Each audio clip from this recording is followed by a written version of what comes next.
Hello and welcome back to part 5 of the ultimate sorter and storage system.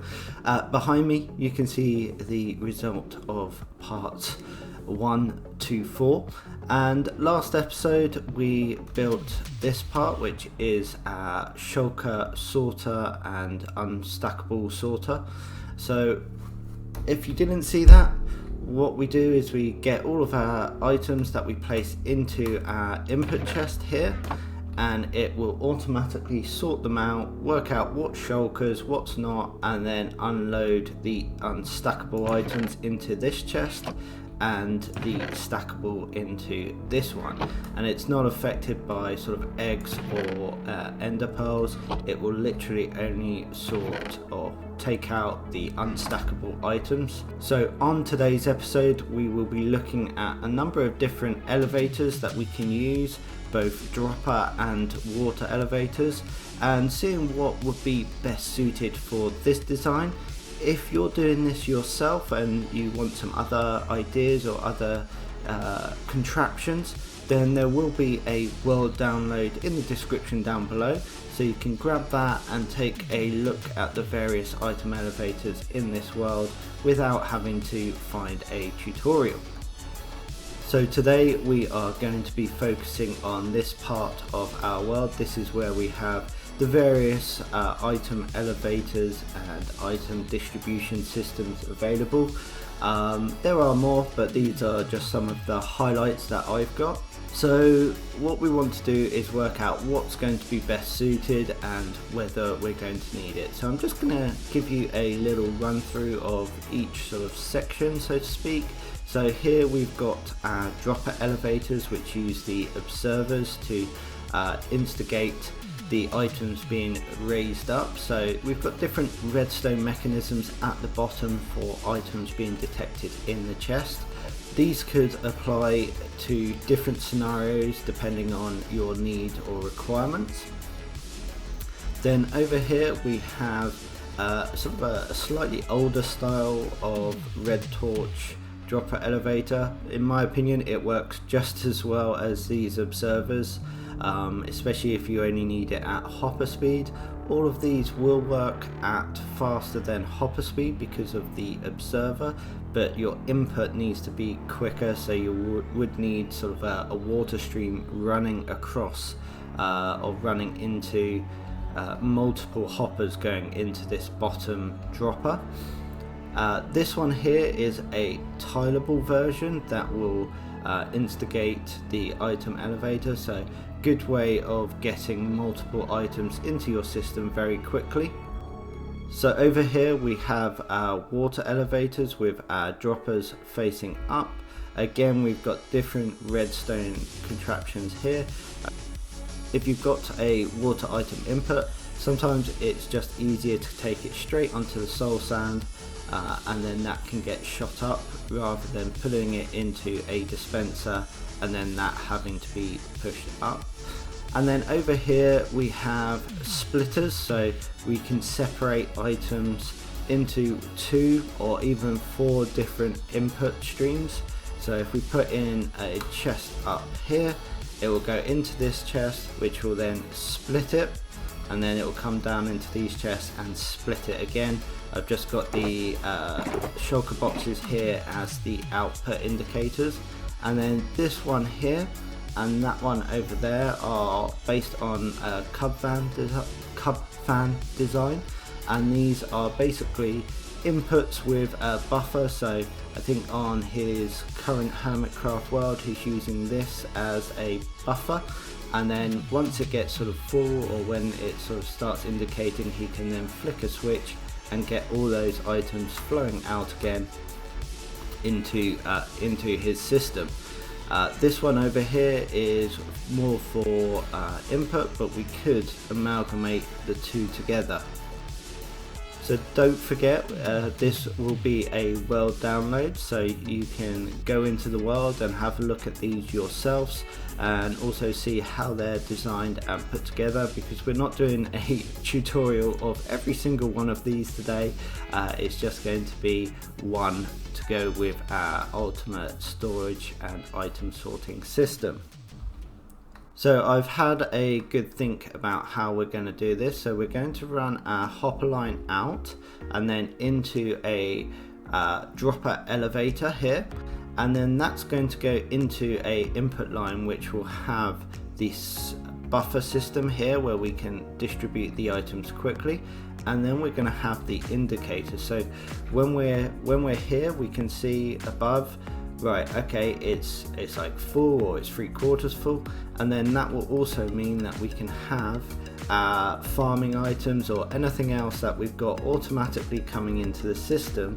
We can see it coming, filling up that buffer, and if it gets too full, we know we've got to sort something out at the farms or something like that. So it gives us the ability to see what's going on in our sorting system and seeing how many items are flowing into this beast of a machine. So what I'm going to do is build this one and this one together, so we've got the design done. Then we can work out where we put it in here, and then I'll show you how we build it. And then afterwards we can put in our water stream going up there, or our water elevator up there, and we can also design the inputs from our farms and our input from our input system.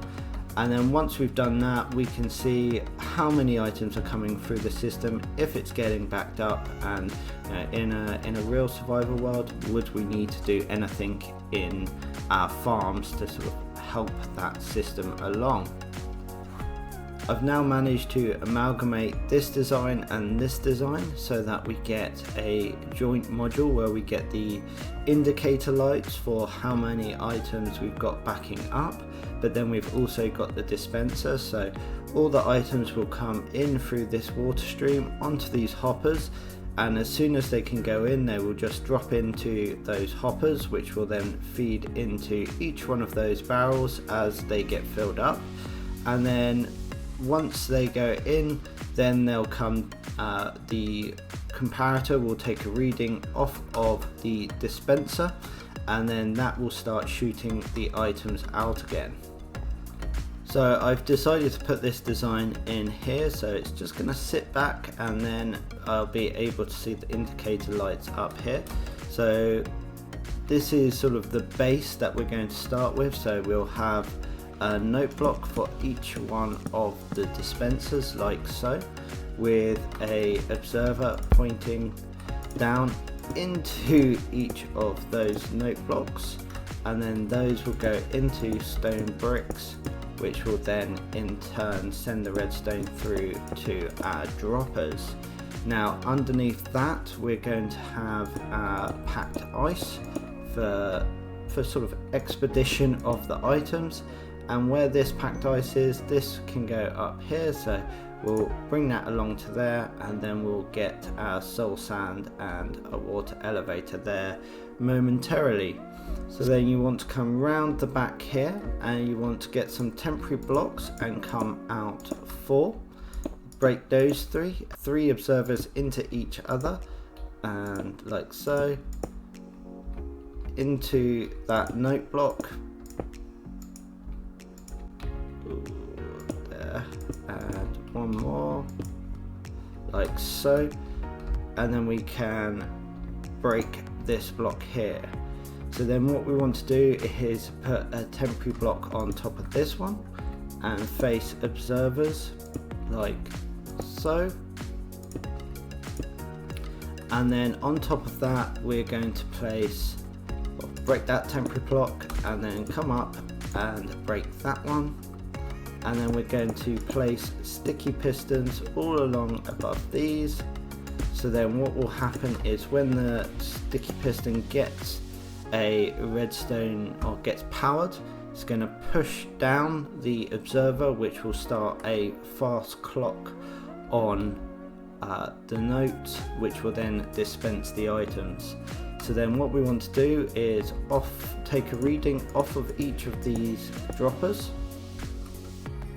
and then we're going to want to put in some redstone into those sticky pistons. It would be good if I could place blocks today. And then from here we're going to get our comparator, reading out of the droppers and then into a redstone, and with a bit of quasi connectivity we can then power the piston, which will then get this all rocking. Now we need our input, so from here we're going to input or have some hoppers going into the top of each of these droppers, and then in the top of those we'll have a barrel. Let's have them all facing the right way, and then round the back here we're just going to have hoppers going into back of each of those barrels. Out the front here we want to take a reading from the barrel, so we'll take 2 out of each barrel, and then we will place a redstone repeater and comparator like so, and then that will go into our building block like so, and then we can just put a redstone lamp in the front here, and now that will light up once those barrels start backing up or once they've got items in. And we'll just put a surround like so. Okay, so we've got the main redstone components in now. Now we just need to think about the water stream. So we're going to come over here, we're going to place a block there, and then just going to leave it open momentarily so we can put in the water in a moment. So we'll drag these all out like so, and then we can get our water, and we'll be super quick with the block hopefully, although block placement isn't working for me today. Yep.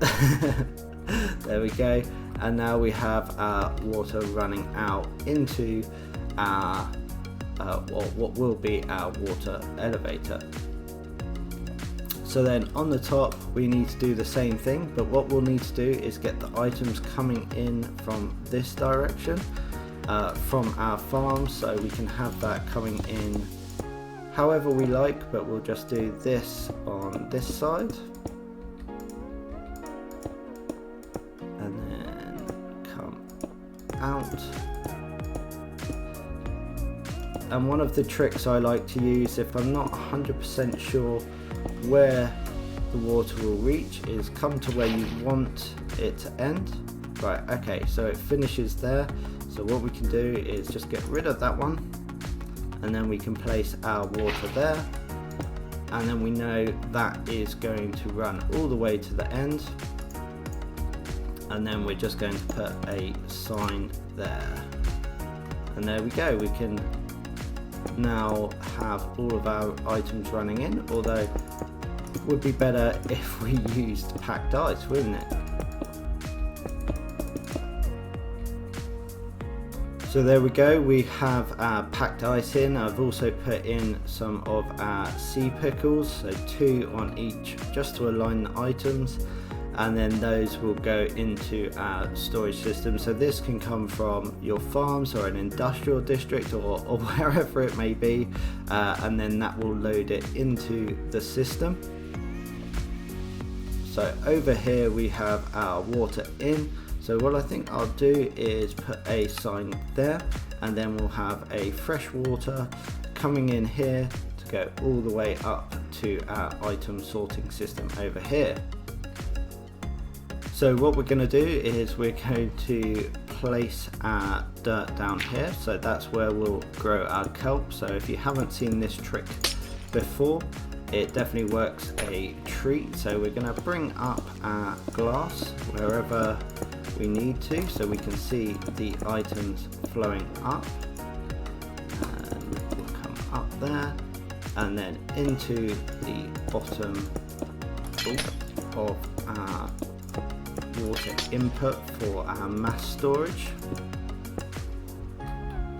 There we go, and then we can just break that block. Just going to temporarily get rid of that, and then what we want to do is get rid of that, and then we'll place a water bucket or water at the top here. That will go all the way down to the bottom, so we'll just come in here, place a kelp, and then we need some bone meal, and then we'll grow that until it reaches the top like so. When it stops growing, and we'll break it, and then what that does is it creates a permanent water source wherever there isn't one. Place a soil sand, and there we go, we are up and running. So from this point down here, what we're going to do is grab our droppers, and we're going to run this up until we get to the same height as the packed ice. And there we go, we're at the same height. And then what we want to do is we want to come round to the side and just get the dropper pointing out, and then we're going to run the packed ice up to it along with the stone brick, and then hopefully, if my calculations are correct, we are going to grab our water bucket once again, and this will go all the way over. Yes, there we go, fantastic, we've got the sign there as usual, perfect. So any items that come up this dropper will get shot straight into the water stream, and then we'll just put that block there to make sure that the items go straight into the water stream and don't end up on the side of these stone bricks. Now coming back down here, we want to have a hopper facing into there. We're not going to link it up until very near the end, but what we're going to do now is we're going to come off to this side. If we come off to this side, what will happen is the observers will get caught underneath this ice block. So what we want to do is come out this way. So from this bottom dropper, we're going to come out 2. We can break that one's not required, and then we'll put a comparator and then a repeater on 3 ticks. So that just means when there's items in here, it will send a signal, and instead of turning on and off, the repeater will make sure that it's a constant signal. And then what we're going to do is we're going to place a sticky piston like so, and then we're going to have a observer facing that way, so that will set off the ticker. And then what we want to do from here is come around to this side, and we're going to just use one as a temporary block like so, so you'll have both faces facing this way. And then what we want to do is start placing observers facing downwards with the redstone signal facing up until we get to this top dropper, and then we'll come around this side, so the face is facing the observer and the redstone is facing the dropper, and we basically just do that like so in all of these all the way down until we get to that bottom one. And there we go, that is everything done. So we've got all of our items ready to come into our sorter. I've run a couple of tests just to make sure things are working well. So just making sure we're putting caps where dispensers are. Got rid of the sea pickles in this, they were actually being a blocker, unlike up here. And then up here I had to put a glass block on top of our water elevator, otherwise the items were shooting up into the air and sort of getting scattered around, and then the items are hitting and going all the way around, and I think we should have some there, so we are all good now. So I think that is going to be it for this part of the ultimate sorter and item storage system. hopefully you enjoyed this episode, and some of these contraptions and ideas will be of use to you either now or in the future. But next time we get to move on to the unstackable items. So all the items in here we have to start sorting out and working out where they need to go. So that will be a very interesting part 6, I believe, on the next episode. So thank you once again from me, Jurassics. I'll see you next time. Bye.